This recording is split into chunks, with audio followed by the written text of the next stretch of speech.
Hola, muy buenas, bienvenidos al canal. Vídeo bastante inesperado, la verdad, para mí también, porque esta es una sección que no tenía ni mucho menos pensada.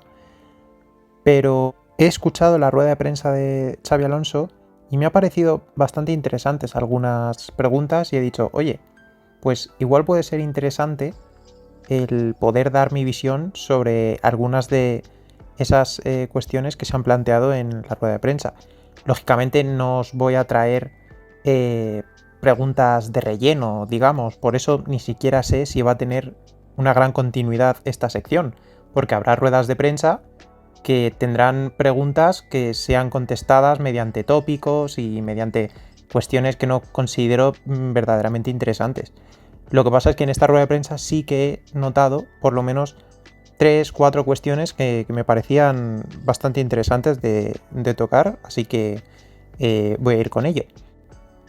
Además de mi opinión, os voy a dejar para las 3 preguntas claves que yo considero las propias declaraciones de Xabi Alonso, para que podáis verle, escuchar también la entonación, que eso a mí me dice mucho, por lo menos, en cuanto a notarse que es muy contundente con respecto a ciertas respuestas.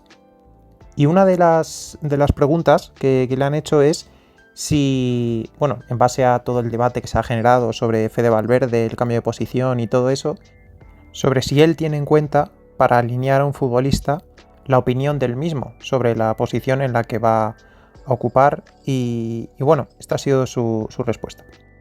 A mí ningún jugador, ni Fede, ni Rodrigo, ni Vin, me ha dicho nunca que no quiere jugar una posición. Eso no ha pasado. O sea que todos están dispuestos todos quieren jugar, como acabo de responder. Cuando no juegan, pues les gustaría estar en el campo y es normal esas situaciones, pero ningún jugador me ha dicho no quiero jugar en esa situación. O sea que todos están con muy buena predisposición. Y luego yo tendré que ser el que decida y el que piensa que es lo mejor para el equipo, ¿no? O sea que eso lo quiero dejar claro. Como veis, ha sido bastante contundente al respecto sobre que ningún jugador le ha dicho que no quiere jugar en alguna posición. A ver, lógicamente no puede decir otra cosa, por dos premisas principales. La primera, si dice que sí, que un jugador le ha dicho que tal, que cual, está echando mierda a ese jugador. No creo que esté en un momento del proyecto, o sea, si llevase 3 o 4 años y ya estuviese cansado de la plantilla, hubiese ganado mucho tal, pues bueno, se puede entender en ciertos perfiles de futbolistas y de técnicos en este caso.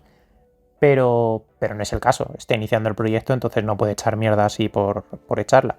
Y lo segundo es que si sí que ha nombrado los futbolistas, porque le han preguntado lógicamente por Fede Valverde y él ya ha metido los nombres de Rodrigo, ha ido a meter el de Vinicius pero se ha quedado cortado ahí un poco, ya lo habéis escuchado.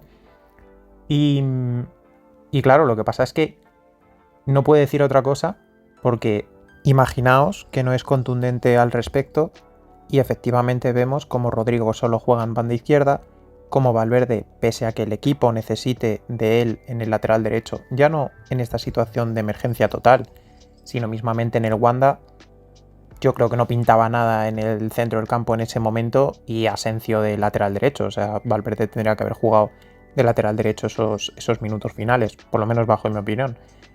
Y claro, eso hubiera sido una demostración de falta de autoridad, de que se les están subiendo a las barbas y es lo último que quiere, es la última impresión que quiere dar Xabi Alonso en este momento.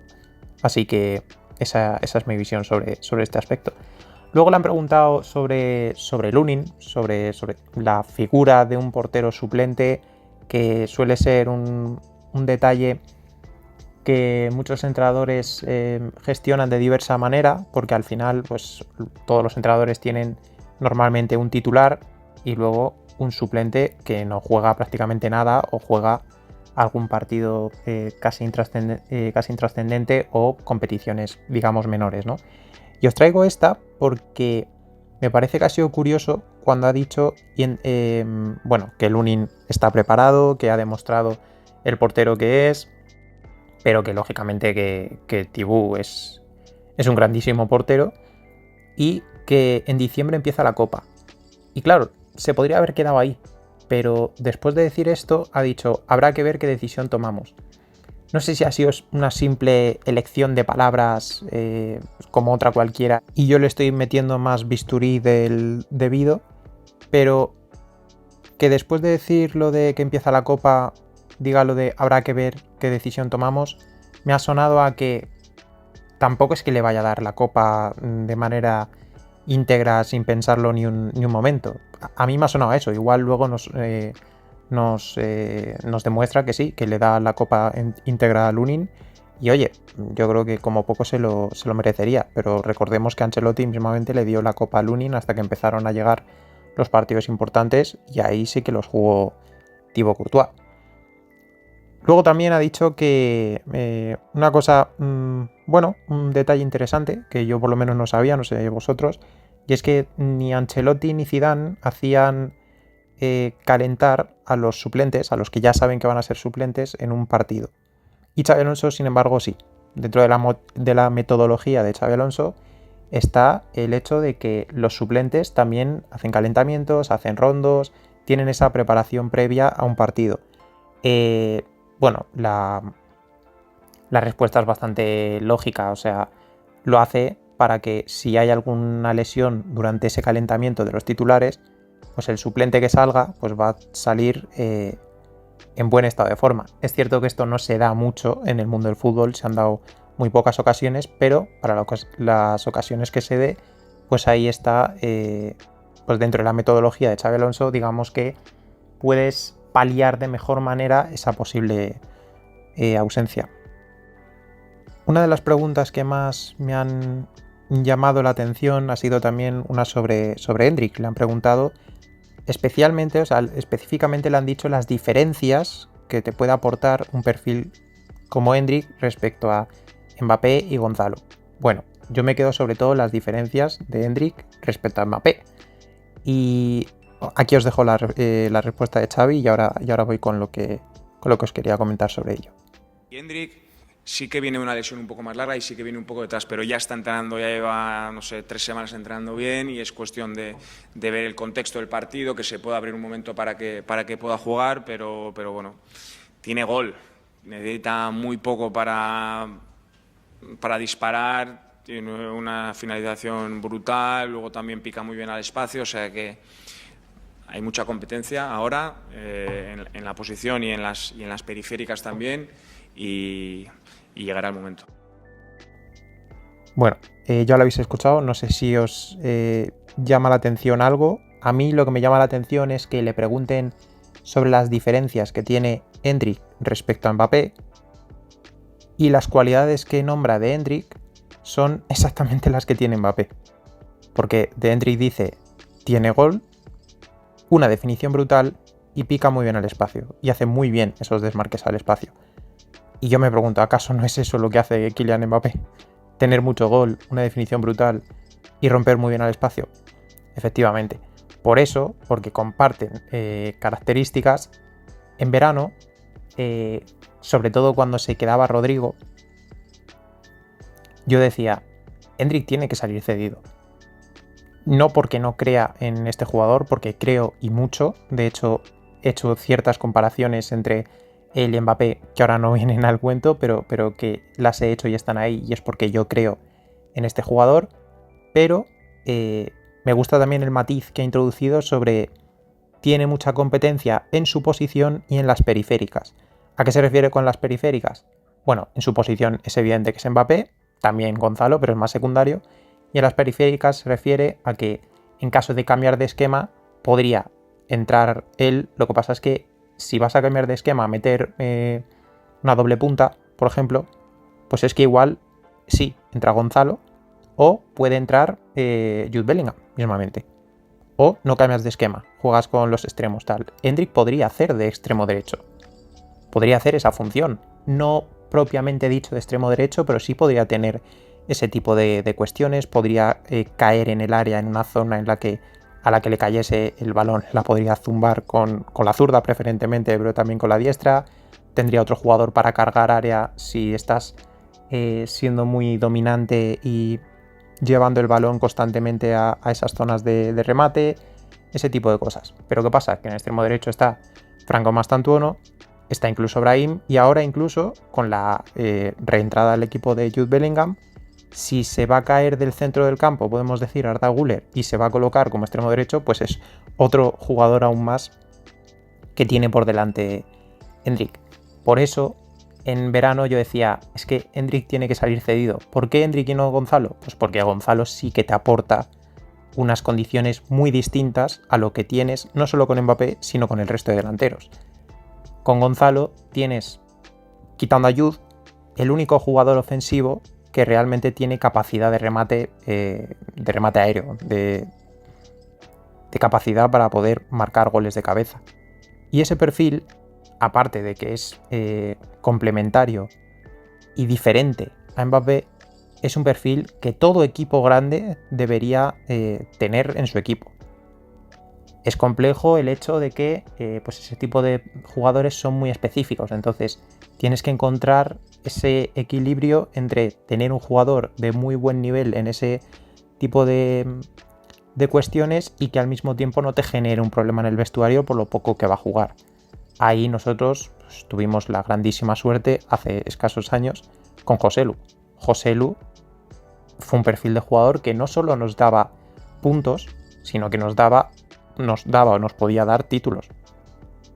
Y está claro que Gonzalo puede darte ese perfil que perdiste con Joselu, y Endrick, sin embargo, es un jugador más parecido a Mbappé, por lo que sí, en caso de una ausencia de Mbappé, colocas a Endrick y es algo más natural, aunque sí que fuera del área Endrick es bastante peor a nivel técnico y asociativo que Mbappé, pero sí que picando al espacio, como mismamente ha dicho Xavi, es un futbolista impresionante.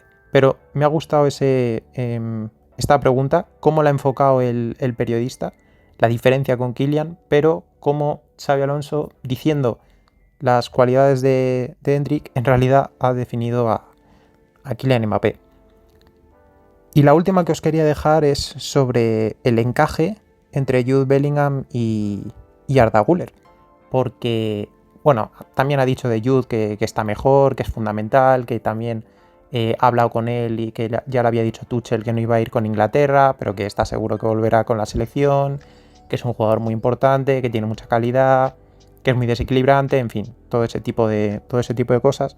Pero en concreto sobre el encaje entre Jude y Arda, también me ha parecido súper interesante una respuesta que ha dado, porque la comparas con las respuestas que ha dado sobre este jugador en el pasado y dices, uy, cuidado, que aquí hay tema interesante, yo creo que tocar. ¿Por qué? Porque desde que Xabi Alonso ha llegado al Real Madrid, en todas las ruedas de prensa que ha hablado sobre Jude Bellingham, ha hablado sobre centrocampista, lo ha estado encajonando casi permanentemente como centrocampista, lo quiere centrocampizar, podemos decir. Muy bien. Aquí os dejo con las declaraciones y ahora voy con mi opinión. Creo que pueden ser complementarios, hay que ver cómo colocamos las otras piezas. Yo creo que necesitamos un equilibrio, necesitamos enganchar en esas zonas de la mejor manera posible, y cómo llegar hasta Jude para mí siempre es muy importante, ¿no? Cómo llegar hasta la posición del 10. Arda ha podido jugar de 10 y un poquito más bajo, igual no en la Liga ahora tanto, sino más en el Mundial, pero lo puede hacer, ¿no? Entonces, el que ellos se vayan encontrando en su lugar, tienen que fluir, tienen que encontrarse cómodos, y Jude y Arda lo pueden hacer. Yo he visto que lo han hecho juntos y lo van a volver a hacer seguro. No sé si os habéis dado cuenta que ha dicho, para mí es importante llegar hasta Jude. Acto seguido ha dicho hasta la posición del 10. Es decir, ha encajonado, digamos, a Jude como 10, en la posición del 10. Pero acto seguido, de Arda ha dicho, y Arda ha jugado arriba y también algo más abajo. Es cierto que no ahora, pero sí en el Mundial de Clubes jugó más abajo. Esto, bueno, es un poco lo que os dije en el vídeo de ayer, analizando lo que ha podido cambiar sobre Fede Valverde respecto al Mundial de Clubes y lo que vemos ahora. Vídeo que os aparecerá por aquí arriba en una tarjetita, por si no lo visteis. Echadle un ojo porque realmente creo que quedó bastante bien explicado todo desde la pizarra táctica.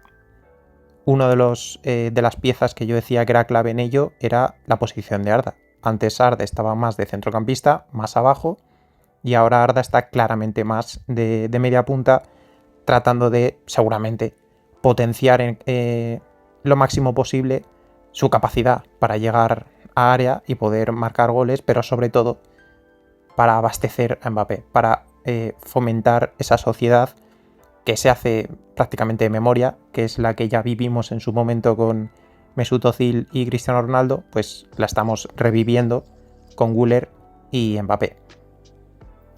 ¿Qué pasa? Que me ha parecido muy curioso que encasilla a Bellingham en el puesto de 10 y sin embargo que de Arda hable de 10 y de centrocampista más que juega más abajo, porque no ha sido así hasta ahora. Cuando él ha hablado sobre Jude, siempre ha hablado de centrocampista. Y es la primera vez, o por lo menos igual me equivoco, dejádmelo en los comentarios si es cierto que ha habido alguna otra rueda de prensa en lo que lo ha mencionado, yo no he caído.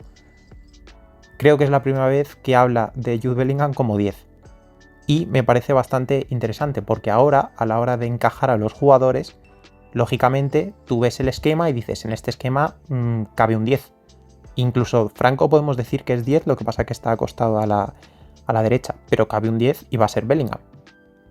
Entonces, ¿cómo van a caber dos 10 en este esquema? Bueno, veremos, porque esta es una de las claves de la temporada. Por supuesto, en esta temporada hay muchas claves para saber si el equipo va a poder competir, pero el poder encajar bien, de buena manera, a Jude Bellingham y Arda Güler en el mismo 11, sin que no solo no se pisen, sino que encima se puedan llegar a potenciar, es absolutamente clave en esta temporada. Y en el Mundial de Clubes sí, lo vimos. De hecho, fue muy curioso porque veíamos incluso que Jude Bellingham jugaba en la derecha y que Arda Güler jugaba en la izquierda, un poco más centrado, pero tirado a la izquierda. Eso fue bastante curioso porque Jude Bellingham es jugador que, vale, en el Dortmund jugaba en la derecha, en el doble pivote en la derecha, pero desde que está en el Real Madrid es perfil izquierdo casi constantemente. Y Arda Güler, al ser zurdo, se mete hacia adentro, tal, lo hace desde la derecha. Y sin embargo, en el Mundial de Clubes lo coloco muchas veces en la izquierda. Os traía estas tres respuestas, sobre todo las que os he puesto lo que ha comentado Xavi, porque me parecían muy interesantes. No sé si estoy exagerando. Dejadme en los comentarios si es cierto que estoy exagerando o que son detalles interesantes que igual no habíais caído o que ni siquiera habíais escuchado la rueda de prensa. Y nos vemos en el siguiente vídeo, que será el resumen del partido de hoy entre el Real Madrid y el Villarreal.